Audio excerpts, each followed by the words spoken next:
जो सम्मेलन होता था, बौद्ध धर्म के सम्मेलन को क्या कहा जाता था? संगीति कहा जाता था। क्या कहा जाता था? क्या कहेंगे? तो बौद्ध धर्म में टोटल कितनी संगीतियां? चार संगीति। चारों संगीति पढ़ा दिए थे। दूसरी पहली बौद्ध संगीति 483 ईसा पूर्व बता दिए थे। 383 ईसा पूर्व, 255 प्रथम ईस्वी। समझ गया? 483, 383, 255 पहली सदी। जगह अगर देखेंगे हम लोग बिहार में, ये कौन सी नदी है? नदी कौन सी है? ये गंगा नदी, बीचों बीच से जाती है गंगा नदी। तो गंगा नदी के नीचे है राजगीर। पहली बौद्ध संगीति राजगीर, दूसरी वैशाली, तीसरी पाटलिपुत्र। तो राजगीर, वैशाली, पाटलिपुत्र, नीचे ऊपर बीच में राजगीर, वैशाली, पाटलिपुत्र, राजगीर, वैशाली, पाटलिपुत्र। ये तीनों हो गए सब यहाँ पे। चौथा कहाँ था? कुंडलवन। चौथा कुंडलवन। तो यहां हम लिख देते हैं स्थान। पहला बोलिए राजगीर। पहला राजगिरी ही नाम था इसका, राजगीर। दूसरा वैशाली, तीसरा पाटलिपुत्र, ये पटना का नाम था। और ये कुंडलवन। कुंडलवन कहां पे? कुंडलवन कश्मीर में। आगे बढ़ जाते हैं हम लोग। जगह का नाम हो गया। अब यहां बात करते हैं कि राजा साहब कौन थे। राजा कौन थे? देखो भैया, राजा याद रखने का सिंपल सा तरीका देखो। पहली बौद्ध संगीति कहां हुई थी? राजगीर। अजात शत्रु ने इसे क्या बनाया था? अपनी किलेबंदी कर। हालांकि बिंबिसार के समय ही राजगीर राजधानी हो गई थी, लेकिन अजात शत्रु जो था ना, वो इसने इस राजगीर का चारों ओर से किला से घेरवा दिया। तो पहली बौद्ध संगीति के जो राजा थे वो थे अजात शत्रु। क्या नाम था? अजात शत्रु। पहली बौद्ध संगीति के राजा अजात शत्रु। लाइव में आप पाकिस्तान क्या कमेंट कर रहे हो बाबू? पाकिस्तान गाना है? अजीब हाल है। पाकिस्तानी से भी एडमिशन ले लिया है क्या? कोई ठीक नहीं है। बायोलॉजी आज थोड़ी है। करे राम राम। हाँ बाबू राम राम। देखो भाई, पहला राजा बताइए तो पहली बौद्ध संगीति राजगीर में हुई, राजा का नाम अजात शत्रु। इसके बाद वैशाली में हुई। वैशाली राजधानी लेके गए थे कौन? कालाशोक। क्या नाम है? कालाशोक। ऊपर में कौन हो गया? कालाशोक। आगे बढ़े। तीसरी बौद्ध संगीति अशोक। तीसरी बौद्ध संगीति अशोक। तो देखिए, अजात शत्रु, कालाशोक, अशोक। अजात शत्रु, कालाशोक, अशोक। और कनिष्क को द्वितीय अशोक कहा जाता है। कनिष्क को क्या कहा जाता है? द्वितीय अशोक। कनिष्क को द्वितीय अशोक कहा जाता है। तो याद रखने का सिंपल तरीका, सब में अशोक लगा हुआ है, पहला छोड़ के। पहला अजात शत्रु, दूसरा कालाशोक, अशोक और द्वितीय अशोक। कनिष्क को क्या कहा जाता है? द्वितीय अशोक। कनिष्क को द्वितीय अशोक के नाम से जाना जाता है, सेकंड अशोक। हालांकि इसमें एक कंट्रोवर्सी है कि जब अशोक ने बौद्ध धर्म को नहीं अपनाया था, तो उसकी जो जीवन शैली थी हर्षवर्धन की जीवन शैली मैच करती थी। तो अशोक का प्रारंभिक जीवन किससे मैच किया था? हर्षवर्धन। उसके बाद कनिष्क से। किसे? कनिष्क से। हालांकि अशोक फेमस क्यों था? कलिंग युद्ध के पहले या कलिंग युद्ध के बाद? कलिंग युद्ध के बाद। कलिंग युद्ध के बाद। बाबू राजगीर है, राजगीर, रोजगार नहीं। वो तो ट्वीट कर रहा है, रोजगार वाला। सब लोग को ट्वीट करते रहना है। समझ में आ गया कि नहीं? कल सुबह उठते ट्विटर पर एकदम उसी तरह भीड़ जाना है, मतलब जिस तरह युद्ध में सेना भीड़ती है। चाहे अगर बारात जाम में फंस जाए, उतरते खाना पे भीड़ जाती है। टूट पड़ना है एकदम। किस पर? ट्वीट पर। ये आपका अधिकार है जी। और दुनिया में याद रखिएगा, अधिकार कभी मांगने से नहीं मिला। अधिकार को आपको छीनना पड़ता है। इतिहास हमें यही सिखाया। आजादी हमारा अधिकार था, मांगने से मिल जाता? नहीं मिल जाता यहाँ पे। अब इन लोग को समझाने से समझ जाएगी लोग, लेट आइए करेगी लोग। चलिए, हल्ला नहीं करो। यहां देखिए, पहला राजा बोलिए, अजात शत्रु। पहला राजा अजात शत्रु। दूसरा काला शोक, काला शोक। अशोक, कनिष्क, कनिष्क को हम लोग क्या कहते हैं? सेकंड अशोक। कनिष्क को द्वितीय अशोक, कनिष्क को द्वितीय। याद रहेगा? बोलिए, अजात शत्रु, काला शोक, अशोक, द्वितीय अशोक। कनिष्क को ही हम लोग द्वितीय अशोक कहते हैं। अब इसके पुरोहित यानी अध्यक्ष कौन थे जो इस सम्मेलन को क्या करेंगे? लीड करेंगे। चलो बैठो बाबू, बैठने के लिए नहीं है तो अब बताइए हम क्या करें? आज खड़े पढ़ लीजिए। ये सब कुर्सी उर्सी दे दो जी, दो चार कुर्सी दे।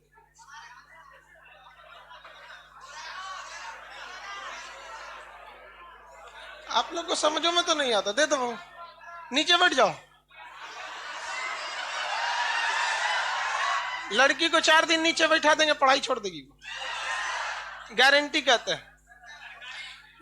लड़का कभी नहीं छोड़ सकता है पढ़ाई, उसको लात जूता दे दो, मार दे दो, पढ़ेगा आगे।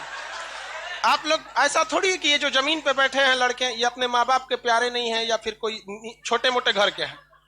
ये तो माँ बाप का संस्कार है। लड़कियों की सबसे बड़ी खराबी क्या है?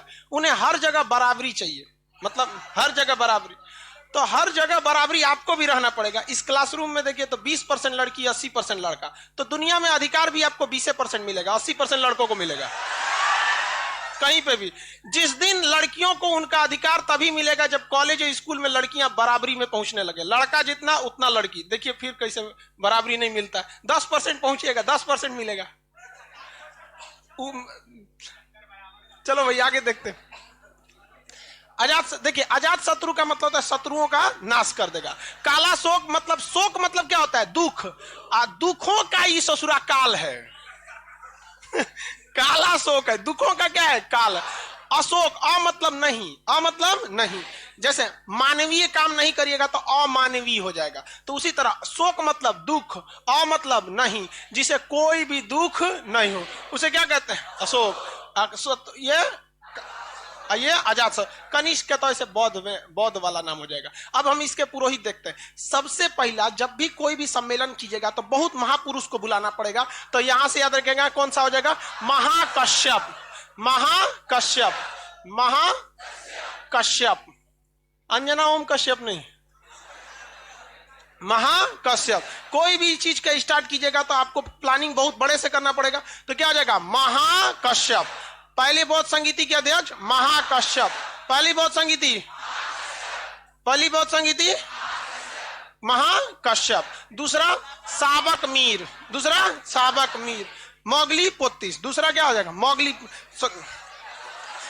पहला का कौन सा है? दूसरे का क्या करना है? साबक मीर। दूसरा साबक, तीसरा मोगली पोत्तीस, चौथा वसुमित। उसके नीचे देखिए आपने मटेरियल में कुछ गलती कर दिया है, वहां कुछ मिसप्रिंट है। चौथी बौद्ध संगीति के नीचे देखिए कुछ मिसप्रिंट होगा। लाइए तो हम एक लाइए, नीचे एक एक्स्ट्रा लाइन जोड़ दिया। देखिए 172 सदी द्वितीय अशोक ऐसे करके कुछ लिख दिया, लिखा ना? तो बस आपको कुछ नहीं करना है, 172 सदी को काट दीजिए। जो लिखा है ना 172 सदी, बस उसको काट दिए, बस काट दिए ना, बस आपका सही हो जाएगा। क्योंकि आगे जो द्वितीय अशोक लिखा है वो किसका नाम है?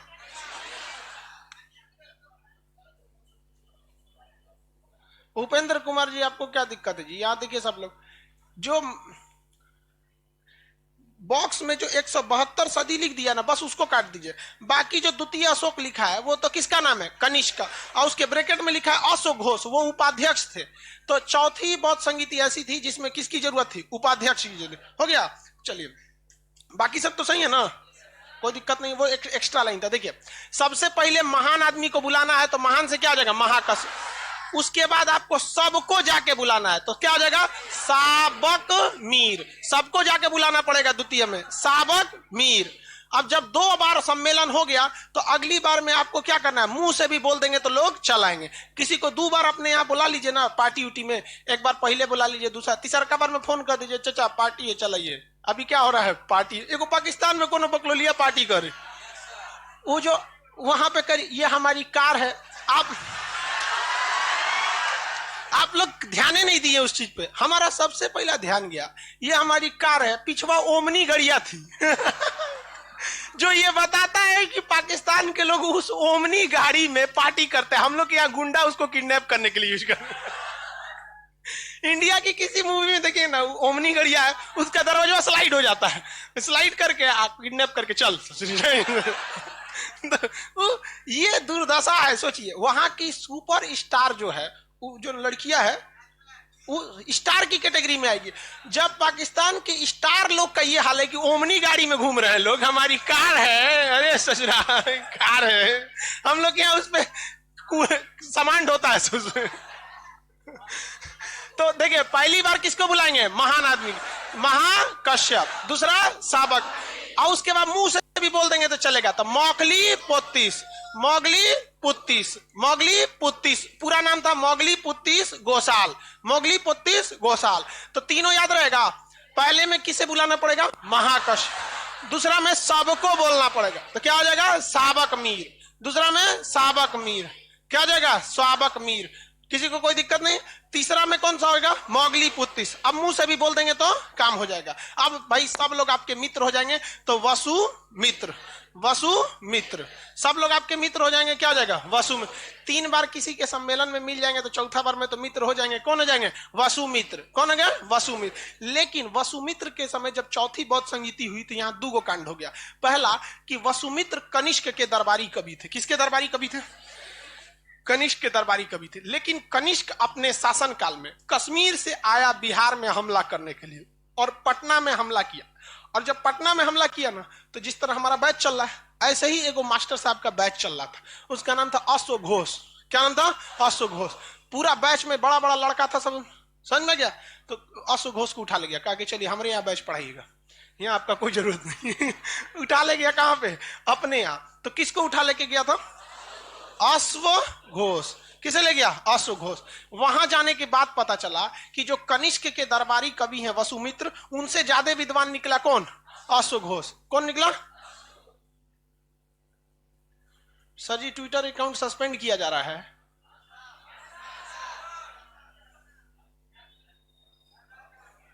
सस्पेंड कर रहा है ट्विटर अकाउंट, हम फिर से ट्वीट कर देते, रुक जाओ।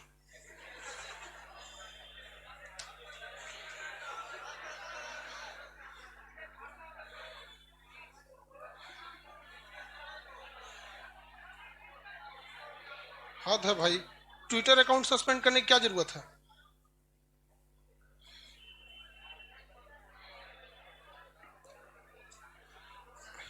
इसको बैठ के 1 घंटा तक ट्वीट मारते रहो, पकड़ो, रीट्वीट रीट्वीट करते रहो, ठीक है। और उसको ध्यान से पढ़ के दूसरे किसी का रीट्वीट, मतलब मेन मुद्दा वही वाला, ठीक है बाबू। सस्पेंड होने दो, कोई दिक्कत नहीं। कितना को सस्पेंड करेगा लोग? कितना ट्विटर अकाउंट सस्पेंड करेंगे? ज्यादा नहीं ना सस्पेंड करेगा लोग। आज ज्यादा सस्पेंड होंगे ना तो ट्विटर की भी क्रेडिबिलिटी तो गिरेगी यहाँ पर। और हम लोग कोई ये नहीं मांग रहे हैं कि हम लोग को कोई एसी बंगला घोड़ा ये सब दे दीजिए, नहीं मांग रहे हैं। हम बस ये मांग रहे हैं कि जो पैसा हमारा लेके तुम जी रहा है ना, एसएससी वाला, हमसे पैसा पे तुम्हारे घर पे खाना पीना बनता है, हमको उसका हिसाब चाहिए और हम लोग लेके रहेंगे। और इस बार ऐसा नहीं कि मतलब कोई अनपढ़ आदमी का ये आंदोलन है, सब पढ़े लिखे हैं सब। अब पढ़े लिखे को हराना इतना मुश्किल, बहुत मुश्किल हो जाता है। चलिए आगे देखते हैं। उसको रीट्वीट रीट्वीट एकदम करते रहना, ठीक है। चलिए मेरी ओर देखिए ध्यान से। तो वसुमित्र किसके दरबारी कवि थे? कनिष्क। तो कनिष्क ने किसको पटना से ले गया? अश्व। लेकिन वहां जाने के बाद अश्व घोष की विद्वता इतनी हो गई कि खुद कनिष्क के दरबार में अश्व घोष की डिमांड बढ़ने लगी। लेकिन मजबूरी में कनिष्क ने किसे अध्यक्ष बनाया? वसुमित्र को, क्योंकि वसुमित्र उसके खुद के दरबारी कवि थे। और उसके बाद मजबूरी में इनको क्या बनाना पड़ा? उपाध्यक्ष। तो पहला बौद्ध संगीति था जिसमें अध्यक्ष के साथ साथ उपाध्यक्ष भी था, अध्यक्ष के साथ साथ उपाध्यक्ष भी था। कौन सी बौद्ध संगीति थी जिसमें अध्यक्ष के साथ उपाध्यक्ष? कौन सी? चौथी बौद्ध संगीति। चौथी बौद्ध संगीति कब हुई? प्रथम सदी, कश्मीर के कुंडल वन में। राजा कनिष्क। कनिष्क को क्या कहते हैं? द्वितीय अशोक। अध्यक्षता किसने किया? वसुमित्र। उपाध्यक्ष कौन थे? अशोक घोष। यहां आपको 16 ठो चीज याद रखना है। 4 ठो डेट, 4 ठो जगह, 4 ठो राजा, 4 ठो अध्यक्ष, एगो एक्स्ट्रा आई देखिए अश्वघोष। कौन सा? अश्वघोष। किसी कोई दिक्कत? आगे बढ़ जाए। चौथी बौद्ध संगीति में बौद्ध धर्म टूट गया। चौथी बौद्ध संगीति में बौद्ध धर्म टूट गया।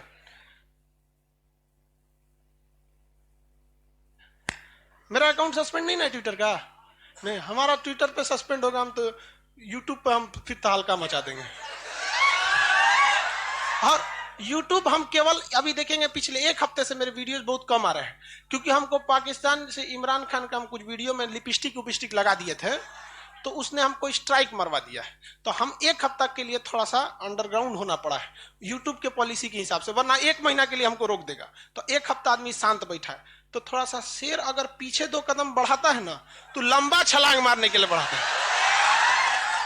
इसका मतलब ये नहीं कि वो लौट रहा है, लौटेगा तो किसी कीमत पे नहीं। ठीक है, अब हमारा 25 तारीख को वो जो डेडलाइन जो दिया गया था वो खत्म हो रहा है, उसके बाद दिखाते हैं। चलो अब आगे देखिए। चौथी बौद्ध संगीति में बौद्ध धर्म 2 भाग में बटा था, महायान और हीनयान। महायान और हीनयान।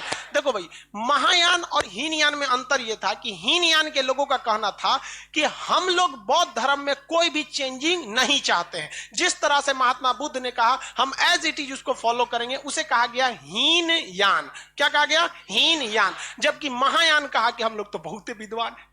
ऐसे ट्रिक से याद रखिएगा, महायान मतलब अपने आप को महान समझ रहे थे, और इन्होंने कहा कि नहीं, समय के हिसाब से बौद्ध धर्म में जो चीजें हैं उसे चेंजिंग करना थोड़ा सा जरूरी हो जाता है। एज इट इज हम फॉलो नहीं कर सकते, कोई चीज पुरानी है। इवन हमारा संविधान को देख लीजिए, 1950 में लागू हुआ, अब तक 126 को संशोधन 25 को मार के रख दिए लोग। कर दिए कि नहीं कर दिए लोग? तो हम लोग में भी, तो उन्होंने क्या किया कि संशोधन करने का काम किया।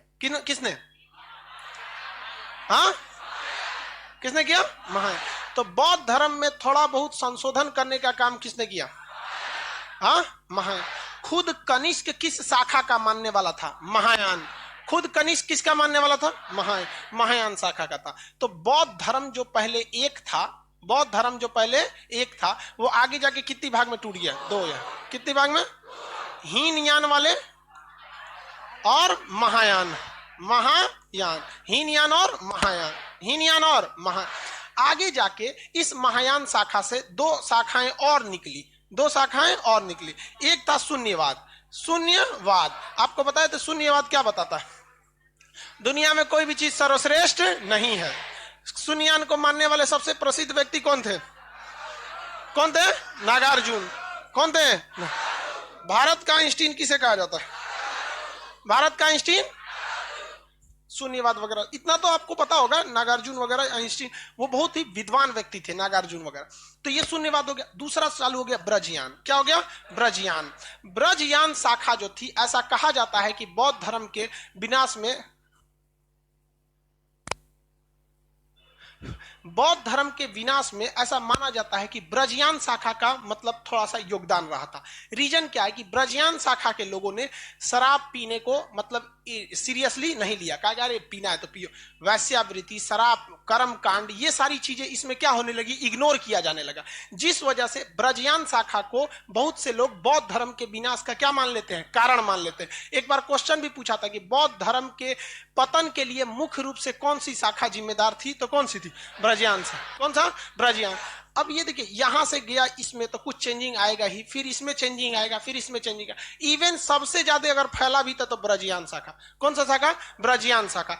ब्रजयान शाखा की शिक्षा के लिए भागलपुर में विक्रमशिला विश्वविद्यालय की स्थापना किया गया। क्या नाम था? विक्रमशील। विक्रम राजा, शीला रानी, मिल गया विक्रमशिला। समझ में गया?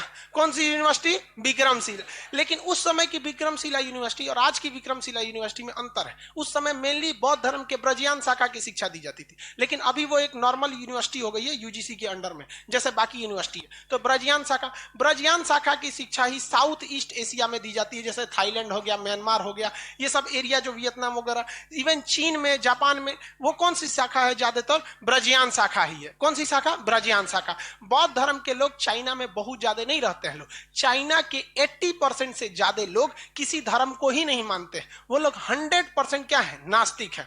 ये देखिए, 2 चीज में बड़ी तेज, 3 चीज भारत में अगर देखेंगे ना, तो विकास में 3 सबसे बड़ी बाधा है। एक यहाँ राजनीति, हम इस पार्टी के, तुम उस पार्टी के हो, हमारी पार्टी वाला हमरे पे जूता से मारेगा, हमको कोई दिक्कत नहीं है। तुम्हारी पार्टी वाला हमको अमृत भी पिलाएगा तो हम उसको नहीं वैल्यू देंगे।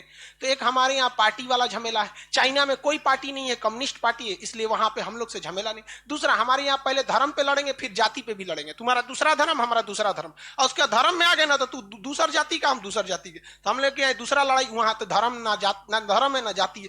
तीसरा, हम लोग के यहाँ का युवा जो है, आधा तो युवा लड़का लड़की में परेशान है। वो फंस जाते तो कितना अच्छा रहता, फंसाओ तुम। जिसने ये तीन चीजों को काट लिया, हटा लिया, हमारे हिसाब से उस विद्यार्थी को उसी समय मोक्ष मिल गया। फिर उसे आगे बढ़ने से रोकेगा कौन, ये बताओ? नहीं, कोई नहीं रोक। अकेले में लड़का ये रिवाइज करता कि कल खान सर क्या पढ़ाए हैं। जहां आप मैथ पढ़ते हैं वो मैथ के टीचर ने क्या पढ़ाया है तो नहीं याद करेगा, आज कितना अच्छा मुस्कुराई थी ये। मर ससुरा तो नहीं। यहाँ पे लड़की सबको देख के मुस्कुराती है, आप उसको अपना मत समझ लेंगे। हाँ, तेरी फितरत थी सबसे दिल लगाना, हम खामखा खुद को खुशनसीब समझ बैठे।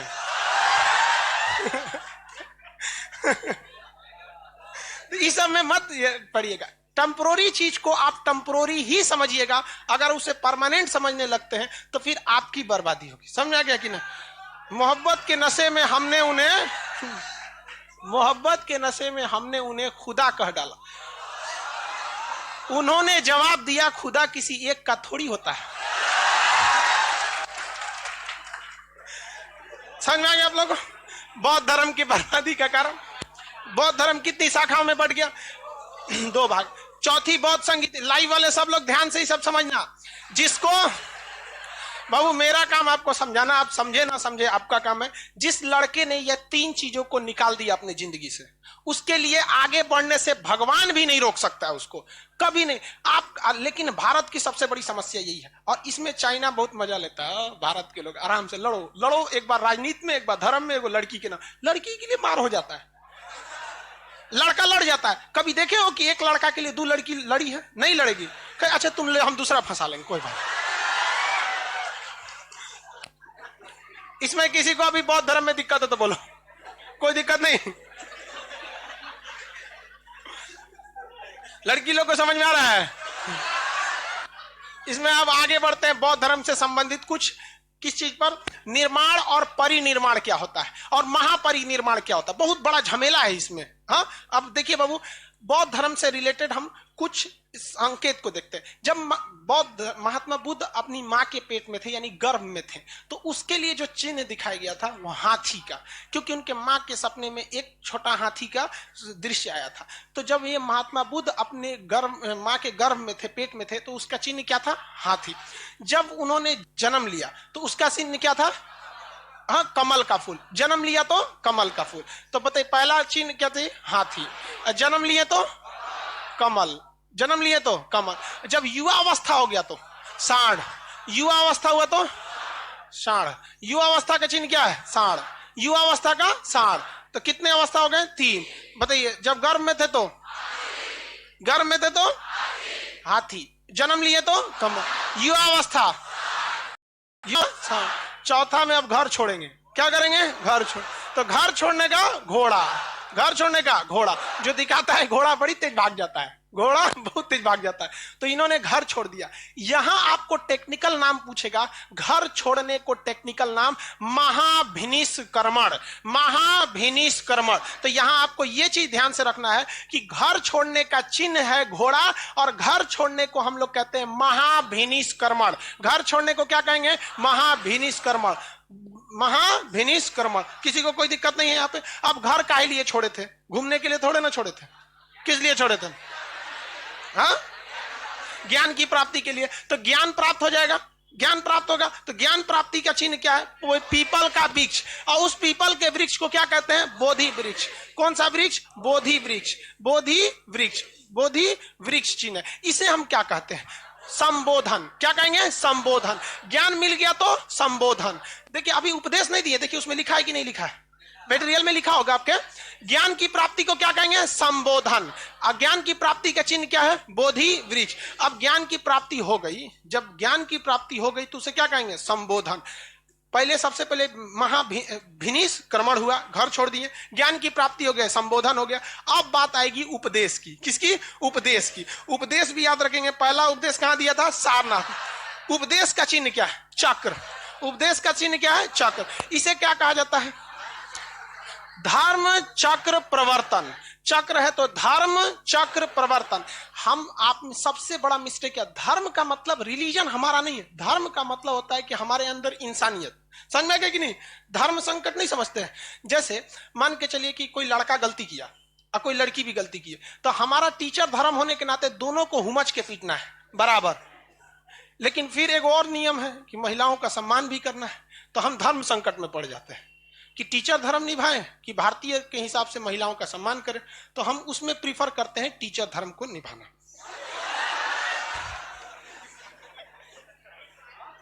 समझ में आ गया कि नहीं आ गया? आगे बढ़े। कौन कह रहा है नहीं पीटे? कोई पुराना लड़की से मिलिएगा ना, कितना लड़की क्लास छोड़ दी इसे पीटने की वजह से।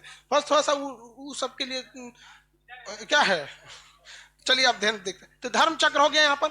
इसके बाद मेन समस्या इसके बाद ही शुरू होती है, सोचुरा निर्वाण का। निर्वाण मिलेगा अब इसके बाद। निर्वाण का चिन्ह है पद चिन्ह। निर्वाण का पद, निर्माण का पद चिन्ह। अरे चलो इधर ध्यान से देखो। और महापरिनिर्माण का स्तूप, देखिए उसमें निर्माण लिखा है। लाइव वाले सब लोग बताएं, निर्माण नहीं लिखा है। लाइव वाले सब लोग मटेरियल साथ है लेके बैठा कीजिए लो। निर्माण का चिन्ह क्या है? पद चिन्ह। निर्माण का पद चिन्ह। पद चिन्ह किसका है? निर्माण का। और महापरिनिर्माण का क्या है? स्तूप। महापरिनिर्माण का स्तूप। महापरिनिर्माण का स्तूप। अब यहां बाबू समझिए, हाथी बोलिए तो गर्भ। हाथी गर्भ, गर्भावस्था का हाथी। जन्म का, जन्म कैसे लिखाता है जी? सांड का यंग अवस्था। ये गृह त्याग कर दिया, हाउस छोड़ दिए। बोधि वृक्ष ज्ञान। ये चक्र का उपदेश। चक्र का उपदेश। अब पद चिन्ह, हाँ निर्वाण। कौन सा? निर्वाण। आइए महापरिनिर्वाण। महापरिनिर्वाण ये क्या होता है भाई साहब? देखो हिंदू धर्म में कोई भी व्यक्ति जब मरता है, ठीक है, बौद्ध धर्म और महावीर स्वामी भी तो हिंदू धर्म से ही निकले थे, राजपूत थे लोग। कुल भले एक का शाक्य कुल था और एक का ज्ञात्रिक कुल था। कुल तो आप लोग में भी अलग अलग। आप लोगों को कुल पता है कि नहीं? पता है?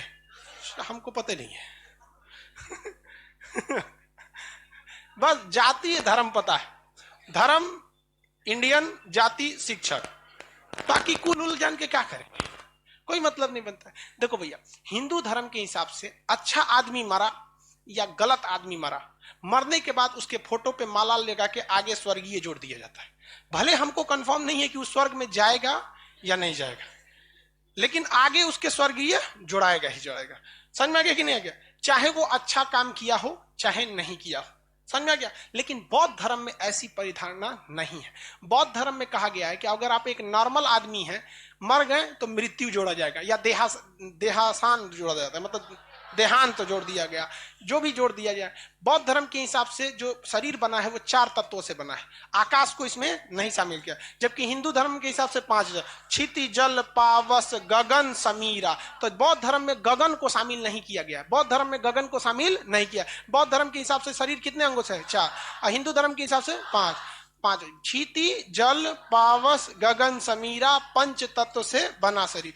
तो हिंदू धर्म से इसमें थोड़ी सी स्पेसिफिकेशन किया गया कि जैसे मान के चलिए कोई नॉर्मल बौद्ध भिक्षुक है, उसने अपना सारा काम किया, लेकिन मतलब ना ही उसे मोक्ष मिला, ना ही ज्ञान मिला, ना कुछ मिला, तो वो जिंदा रहेगा तो जीवित है, मर गया तो मृत्यु देहांत या फिर जो भी कहिए स्वर्गवासी, उसमें नहीं जोड़ना है। लेकिन अगर कोई बहुत विद्वान व्यक्ति है, बौद्ध धर्म का भिक्षुक है, और उसे जीवित रहते ही ज्ञान की प्राप्ति हो गई, तो जब वो जीवित रहते हुए ज्ञान की प्राप्ति हो गई, यानी जब वो मां के पेट से पैदा हुआ था, तो उसके अंदर उसके ऊपर इच्छाओं के वाण लगे हुए थे कि उसकी ये इच्छा है कि हमको ये पहनना है, ये खाना है।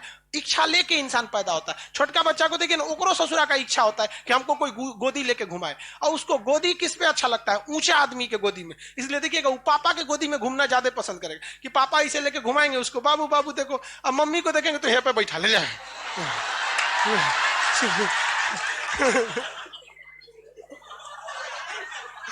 अरे उसको कोनियन बैठा लेती है हम लोग बैठाएंगे उसका कमरे टूट जाएगा। तो उस व्यक्ति, उस छोटका बच्चा में भी क्या है? इच्छा है। तो वो इच्छाओं के वाण से पैदा होता है। उसके शरीर पे किसकी है? इच्छाएं हैं सब, हर तरह की इच्छा। देखिए उसकी माँ अगर उस फीडर में दूध भरेगी ना तो हाथ पैर मारेगा, लिया जल्दी ले आ रहे ससुरी, कहीं भूख लगल है यहाँ। तो उसके अंदर भी क्या है? इच्छा है। तो इच्छाओं के वाण को निकाल देने को हम लोग कहते हैं निर्वाण। मतलब वो उसने जीवित रहते हुए अपनी सारी इच्छाओं को मार दिया, उसे कहते हैं निर्वाण। क्या कहा गया? निर्वाण। तो कोई भी जीवित व्यक्ति यदि जीते जी ही मोक्ष को प्राप्त कर लेता है, अर्थात अपनी इच्छाओं पर विजय प्राप्त कर लेता है, तो उसे क्या कहते हैं? निर्वाण। क्या महात्मा बुद्ध ने निर्वाण प्राप्त किया था या नहीं किया था? तो निर्वाण का चिन्ह क्या है? पद चिन्ह। मतलब हमने अपना सब कुछ छोड़ दिया। देखिए पद चिन्ह का मतलब क्या होता है? इंसान उन सब चीजों को छोड़ चुका है। पद चिन्ह हमेशा पीछे की ओर दिखाता है। पद चिन्ह एक साइड चीजों का द्योतक है। कभी भी पैरों के निशान लगी सीनरी होगी ना तो देखिएगा आदमी उदास रहेगा, मतलब उसने अपनी सारी इच्छाओं को छोड़ दिया। तो जब कोई जीवित व्यक्ति अपनी इच्छाओं पर विजय प्राप्त कर लेता है तो उसे क्या कहते हैं? निर्वाण। क्या कहते हैं? निर्वाण। किसी को कोई दिक्कत नहीं। और निर्माण पाया व्यक्ति जब मरेगा, जब निर्वाण पाया व्यक्ति मरेगा तो कंफर्म वो स्वर्ग में जाएगा, क्योंकि उसने मोक्ष प्राप्त कर लिया। लेकिन ससुरा समस्या ये है कि बौद्ध धर्म स्वर्ग नरक मानता ही नहीं, तो उसको स्वर्गीय लगाएगा कैसे? तो उसे कहा जाता है परिनिर्वाण। क्या कहा जाएगा? परिनिर्वाण। जीवित रूप से अगर आपने मोक्ष प्राप्त कर लिया तो क्या कहलाएंगे? निर्वाण। निर्वाण पाया व्यक्ति अगर मरता है तो क्या कहते हैं? परिनिर्वाण। क्या कहते हैं? परिनिर्वाण। देखो निर्वाण सही लिखा है कि गलत? जी सही है ना? अरे गलत भी है तो सही है मानो इसको, हमसे मात्रा गलती हो जाता है। किसी को कोई दिक्कत नहीं। अब एक बात बताओ भाई, महात्मा बुद्ध को भी निर्वाण मिला? आज के वक्त में कोई बौद्ध भिक्षुक भी है, उन लोग की उपदेश सुनेंगे तो शायद उन्हें भी निर्वाण मिल जाए, और मरने के बाद वो क्या कहलाएंगे? परिनिर्वाण। लेकिन महात्मा बुद्ध चूंकि इस धर्म के संस्थापक थे, इसलिए उनकी मृत्यु को भी परिनिर्वाण मिला होगा, लेकिन उन्हें एक अलग कैटेगरी के लिए इसके आगे महाशब्द जोड़ दिया गया, जो केवल और केवल महात्मा बुद्ध की मृत्यु के लिए प्रयोग होगा। जिस तरह महाभियोग का प्रयोग केवल राष्ट्रपति के लिए होता है, बाकी के लिए महाभियोग शब्द नहीं होता है, उसी तरह परिनिर्वाण मृत्यु की बात की दिशा है, लेकिन महात्मा बुद्ध के लिए स्पेशल किसका प्रयोग होगा? महापरिनिर्वाण। किसका होगा? महापरिनिर्वाण। ये मेंस में क्वेश्चन पूछा था, निर्वाण, परिनिर्वाण तथा महापरिनिर्वाण में अंतर स्पष्ट करें। समझ में गया? कर देंगे कि नहीं अंतर? सामान्य बौद्ध भिक्षुक जो योग्य नहीं था, जीवित में उसे मोक्ष नहीं मिला, तो उसे सामान्य भिक्षुक कहा जाएगा। मर गया तो देहांत या जो भी कहिए, स्वर्गवासी उसमें नहीं मानेंगे क्योंकि स्वर्ग मानते ही नहीं। लेकिन एक बहुत महान व्यक्ति को जीवित रूप से इच्छाओं पर विजय प्राप्त कर लिया तो क्या कहेंगे? निर्वाण। निर्वाण का चिन्ह क्या? पद चिन्ह। मरने के बाद निर्वाण पाया व्यक्ति कहां जाएगा? परिनिर्वाण। लेकिन महात्मा बुद्ध के लिए महापरिनिर्वाण। महापरिनिर्वाण का चिन्ह क्या है? स्तूप। स्तूप देखते नहीं होंगे, बौद्ध धर्म में इस टाइप का रहता है, इसे बना दिया जाता है स्तूप। सांची का स्तूप, राजगीर में देखेंगे शांति स्तूप, अरे उल्टा कटोरा स्तूप। तो ये हो गया क्या चीज? स्तूप। किसी को कोई दिक्कत? निर्माण और परिनिर्माण में अंतर? महात्मा बुद्ध के लिए परिनिर्माण होगा कि महापरिनिर्माण? अब क्वेश्चन देखते हैं हम आपको क्या। महात्मा बुद्ध के ज्ञान प्राप्ति का चिन्ह क्या था भैया? बोधि वृक्ष। लेकिन महात्मा बुद्ध के मोक्ष प्राप्ति को क्या कहेंगे? निर्वाण। भैया ज्ञान प्राप्ति अलग है, मोक्ष प्राप्ति अलग है। मोक्ष प्राप्त का मतलब आप क्या हो गए? इच्छाओं पे जीत गए, तो निर्वाण कहेंगे। क्या कहेंगे? निर्वाण। लेकिन महात्मा बुद्ध की मृत्यु को क्या कहेंगे? महापरिनिर्वाण। क्या कहेंगे? महापरिनिर्वाण। तो मृत्यु का चिन्ह बोलिए? स्तूप। मृत्यु का चिन्ह? मोक्ष, पद, ज्ञान, बोधि वृक्ष, क्योंकि उसी वृक्ष के नीचे निकला था। धर्म चक्र प्रवर्तन चक्र, धर्म चक्र प्रवर्तन चक्र, उपदेश वगैरह दिए थे। समझ में आ गया आप लोग को? आप लोग मरेंगे लोग तो निर्वाण मिलेगा कि महापरिनिर्वाण? हाँ?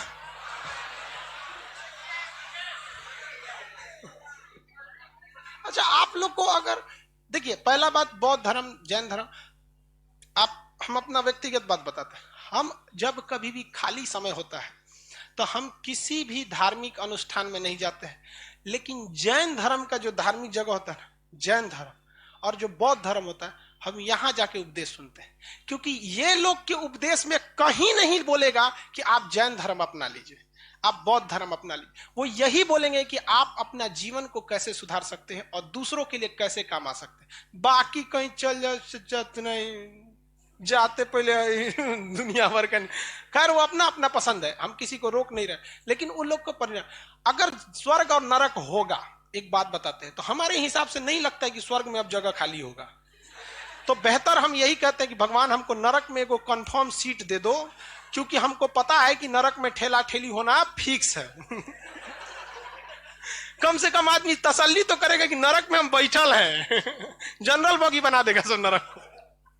ये बौद्ध धर्म हो गए सब। अब हम बौद्ध धर्म के कंपैरिजन को करते हैं, इसमें किसी को यहां तक में दिक्कत नहीं होगा। बौद्ध धर्म जो है उसमें कंपैरिजन देखते हैं। बौद्ध धर्म और जैन धर्म दोनों किससे निकला?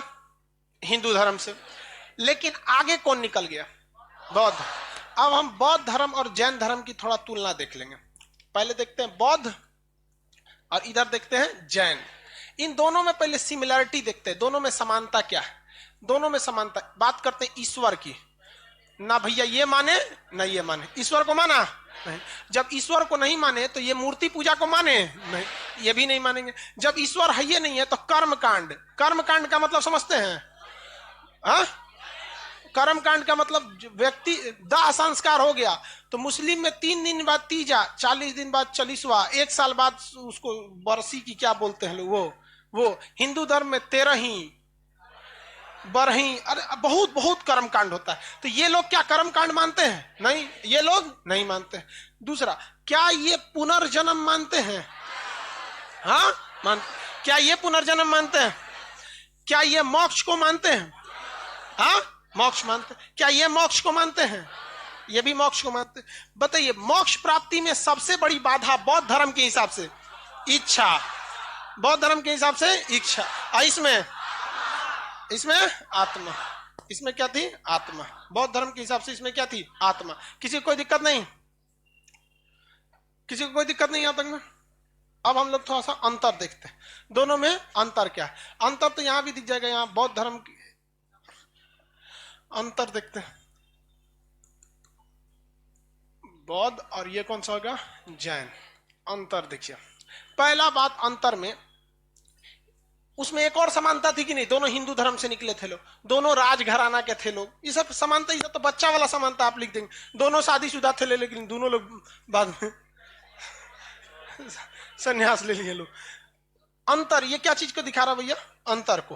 अंतर देखेंगे, इनकी भाषा बोलिए। हाँ, इनकी भाषा। हाँ, okay। इसमें जो नियम थे वो क्या थे? मध्य मार्गिक यानी अष्टांगिक मार्ग। इसमें नियम क्या थे?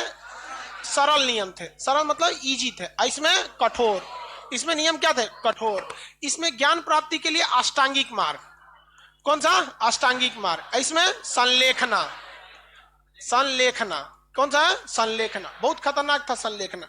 इसमें आप अगर देखेंगे तो महिलाओं को समान मिला था कि नहीं मिला था? महिला पुरुष फीमेल को मिला। इसमें फीमेल के लिए बहुत ज्यादा अच्छी व्यवस्था नहीं थी। इसमें अगर देखेंगे तो इसमें वस्त्र पहनना था या नहीं था?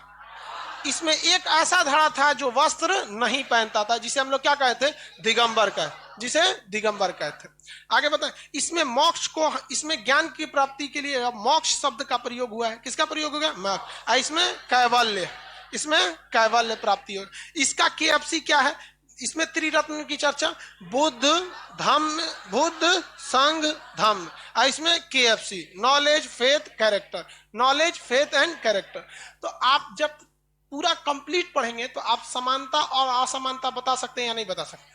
आराम से बता सकते हैं। पीसीएस के एग्जाम में जब आप मेंस लिखिएगा तो मेंस लिखते समय आपको ये काम आएगा, क्योंकि उसमें कंपैरिजन करने के लिए भी क्या कर देता है? पूछ देता है। तो हम आपको समानता बता दिए, अंतर भी बताएं कि नहीं बताएं? और कोई अंतर बताइए आप लोग, और कोई अंतर आपको दिखा? बोलिए, खड़ा होके बोलिए ना। वो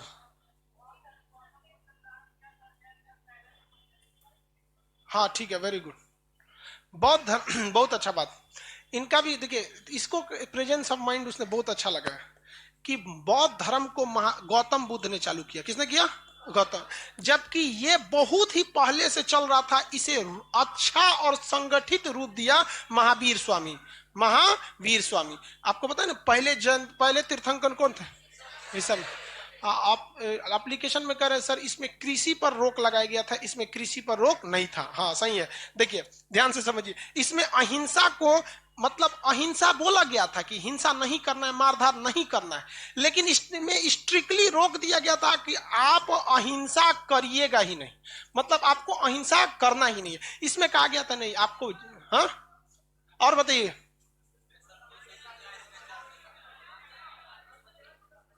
तीर्थंकर नहीं होते थे इसमें तीर्थ। हाँ इसमें एक ही महात्मा बुद्ध की चर्चा है, जबकि इसमें 24 गो तीर्थंकर है। और बोलिए, ब्रह्मचर्य। हाँ भाई, बाप रे बाप, देखो ये बेचारा कह रहा है कि सर मेन चीज छूट गया। इसमें इसमें ब्रह्मचर्य का पालन नहीं करना था, ब्रह्मचर्य का पालन नहीं करना। और इसमें ब्रह्मचर्य, इसमें ब्रह्मचर्य मतलब समझते हैं? हाँ हनुमान जी, हनुमान जी तो ब्रह्मचारी थे ना।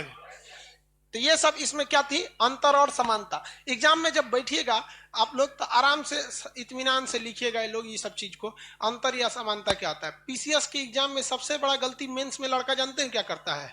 अगर उसको क्वेश्चन पूछ दिया कि जैन धर्म और बौद्ध धर्म में तुलना कीजिए, तो सबसे पहले वो आंसर लिखना चालू कर देता है। ध्यान से समझिए, आंसर लिखना नहीं है आपको, लास्ट पेज को रफ के लिए रख दीजिए और रफ पेज में आप क्वेश्चन नंबर डाल दीजिए। मान के चलिए क्वेश्चन नंबर 1 है, तो इसमें आपने पूछ दिया कि जैन धर्म और बौद्ध धर्म में समानता या अंतर बताइए। तो आपको इतना पता है कि वो जैन धर्म के बारे में नहीं पूछ रहा है और ना ही वो बौद्ध धर्म के बारे में पूछ रहा है, वो दोनों का कंपैरिजन पूछ रहा है। अभी ना कि लगने लगे कि उनके रथ का नाम ये, घोड़ा का नाम ये, चाचा का नाम ये, भाई का नाम ये सब नहीं पूछ रहा है। तो आप पहले क्या देखना है कि दोनों के बीच में पॉजिटिव कंपैरिजन कराना है, यानी समानता लिख देना है। उसके बाद से क्या समानता, निगेटिव, यानी दोनों में अंतर क्या था। पहले समानता, फिर क्या था, अंतर। फिर एक चीज में यह भी देखना है कि आगे कौन निकल गया, बौद्ध धर्म आगे निकला कि जैन धर्म? बौद्ध धर्म आगे निकल गया। तो आगे निकलने के क्या क्या कारण थे और पीछे रह जाने के कौन कौन से कारण थे। तो हम लोग ने इसको देख लिया, समानता अंतर देख लिया। अब आगे और पीछे रहने के कारण देख लेते हैं। जैन धर्म आगे नहीं निकल पाया, जबकि जैन धर्म प्राचीन था। जैन धर्म प्राचीन था। आप महावीर स्वामी से जैन धर्म को थोड़े ना ले सकते हैं। जैन धर्म पार्श्वनाथ से चल रहा था, हाँ सॉरी ऋषभ देव से। पार्श्वनाथ के आने के वक्त में थोड़ा सा उभार हुआ चतुरायन धर्म से, और महावीर स्वामी ने तो फुल टू इसको पंचायन धर्म में दे दिया। उससे पहले भी जैन धर्म था, लेकिन जैन धर्म पहले आया, लेकिन क्या हो गया, पिछड़ गया। लेकिन एक चीज देखिए, दोनों हिंदू धर्म से निकले, इसमें जैन धर्म को पीछे छोड़ दिया बौद्ध धर्म, लेकिन एक समय आगे आया जब दोनों चौपट हो गए, फिर से हिंदू धर्म आगे बढ़ गया। बढ़ गया कि नहीं बढ़ गया? तो जैन धर्म के आगे न बढ़ने के कुछ कारण, बौद्ध धर्म के जो उपदेश थे वो पाली भाषा में थे, जो इजीली समझ में आते थे। जैन धर्म की प्रकृत भाषा में समझे में नहीं आता था। ये सबसे बड़ी बाधा हो गई कि देखिए, किसी धर्म गुरु भी तो एक तरह का टीचर ही होता है। धर्म गुरु भी क्या होता है, एक तरह का टीचर होता है। और टीचर के लिए सबसे ज्यादा मायने रखता है ना मोड ऑफ एक्सप्रेशन, वो बता किस तरह से रहा है। वरना सब अब ऐसा थोड़े कि हम आपको कोनो स्पेशल बात बता रहे हैं, सबको बता रहे हैं। हिस्ट्री का पीडीएफ ब्लैक हो रहा है बाबू, वो ब्लैक बस आपको मोबाइल में दिख रहा है, प्रिंट कराइएगा तो अच्छा से निकलेगा। मोबाइल में बस पीडीएफ ब्लैक दिख रहा होगा, प्रिंट निकालेंगे ना, उसका एक पेज प्रिंट निकाल के देखिएगा, क्लियर आएगा। तो एक तो ये नियम समझ में आ गया। ये समझ में आया कि नहीं आ गया? विनाश का कारण, पहला कारण क्या हो गया भैया, भाषा। दूसरा देखिए, इतना ना कठोर नियम बना दिए कि जल्दी किसी से फॉलो ही नहीं होता था, फॉलो नहीं हो पाता था। जबकि इनका नियम क्या था, सरल, संलेखना, जान दे के मरो। जबकि यहां पर अष्टांगिक मार्ग। महिलाएं फुल टू विरोध में आ गई, मतलब ज्यादा समर्थन नहीं किया। और महिला अगर ठान ली है कि हमको इस व्यक्ति के खिलाफ भड़का देना है, तो कंफर्म भड़का देगी वो पति को, एकदम कंफर्म। क्योंकि वो जानती है कि पति थका हुआ रहेगा, हेन बात नहीं सुनेगा, ये बैठेगा खाली सब खाना खाने के टाइम पे, तो उसको खाना दे देगी, अस्थिर बैठ जाएगी। जान रहे हैं ऐसे हुआ है। हमारे पापा कभी कभी खाना खाने के टाइम में बड़ी तेज खा के भागते थे। तो हम एक बार पूछे कि पापा कभी कभी आप बड़ी आराम से खाते हैं और कभी कभी बड़ी तेज खाने लगते हैं। और कह रहे थे ना कि जब हम देखते हैं कि तुम्हारी मम्मी अस्थिरे खाना निकाल रही है ना, तो हम समझ जाते हैं कोनो ना कोनो बात जरूर है। सटासट खा के निकल जाते हैं। तो आप लोग को हम पसी ही सब बात बताते रहे। आप लोग विद्यालय ना तो भागेगा नहीं। तो महिलाएं सब विरोध में गई भाई। एक तो इनको इस बात का भी डर था महिलाओं को कि अगर गलती से हमारा पति कहीं ब्रह्मचर्य गमन, तो फिर हमारा कौन पूछेगा भाई। तो एक महिलाएं इसके क्या थी, विरोध में थी। निर्वस्त्र रहना भी एक बहुत बड़ा अजीब सा लगने लगा, थोड़ा सा अनकंफर्टेबल लोग क्या करने लगे, फील करने लगे थे निर्वस्त्र रहने के समय। समझ आ गया। अब इसके बाद कैवल्य वगैरह में तो दोनों में कोई दिक्कत नहीं था, यहाँ पे कोई दिक्कत नहीं, यहां तक में भी दिक्कत नहीं था। अहिंसा भी कोई बहुत बड़ा मुद्दा नहीं रह गया। और मुद्दा क्या रह गया, ब्रह्मचर्य। ब्रह्मचर्य वजह से युवा सब जाएगा, सब बहुत दिक्कत होने लगा, सब नहीं जा रहा था। निर्वस्त्र एक कारण बन गया। मुख्य रूप से 3 कारण बने थे। एक ब्रह्मचर्य का हो जाना, निर्वस्त्र हो जाना, महिलाओं को वैल्यू ना दे देना, और भाषा। भाषा का बहुत बड़ा इफेक्ट पड़ जाता है। आगे बढ़ जा, किसी को कोई दिक्कत नहीं है। ये दोनों में किसके आगे बढ़ने ना बढ़ने का कारण, लेकिन दोनों क्यों चौपट हो गया। रुकिए, हाँ बोलिए।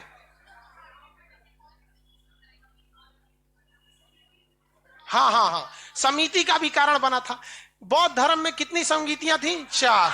बौद्ध धर्म में कितनी संगीति, 4। और यहाँ कितनी हुई, 2।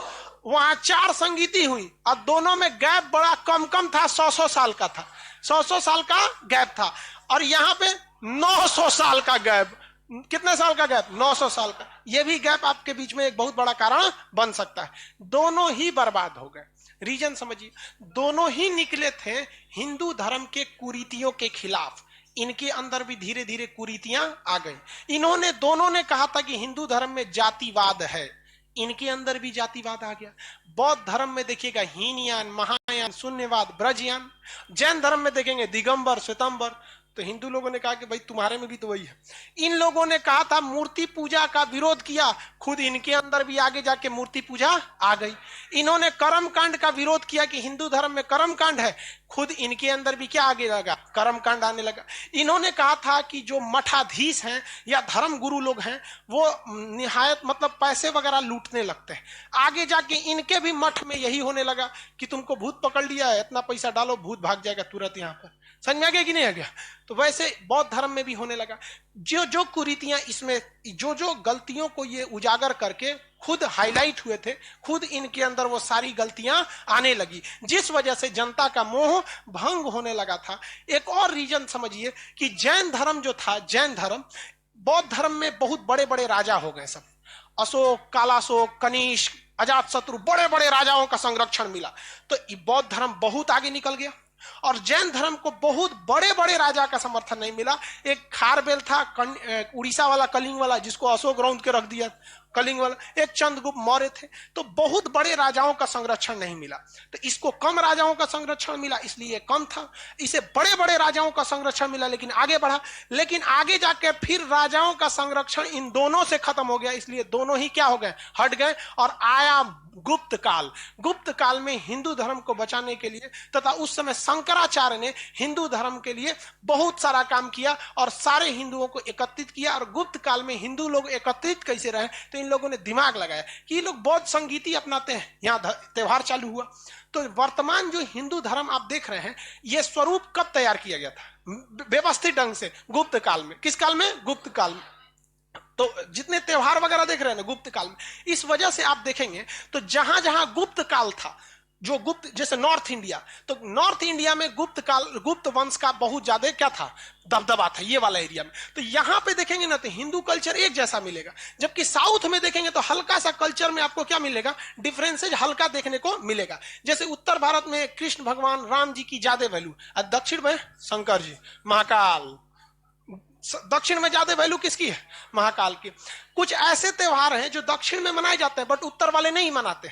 जैसे उत्तर का देखिएगा तो यहां पर छठ का त्योहार, बिहार में छठ से बड़ा कोई त्योहार नहीं है। बिहार में छठ का त्योहार नहीं है, सॉरी बहुत ज्यादा है। बाकी जगहों पे छठ उतना धूमधाम से नहीं होता है। इवन जो बिहार के लोग हैं वो लोग, उनको भी कुछ कुछ सिखाए हैं, अब हर जगह भी थोड़ा हो रहा है, लेकिन बिहार में जितना अच्छे से होता है उतना बाहर में नहीं होता है। तो ये सारे चीज में थोड़ा थोड़ा सा क्या होने लगा, डिफरेंस होने लगा।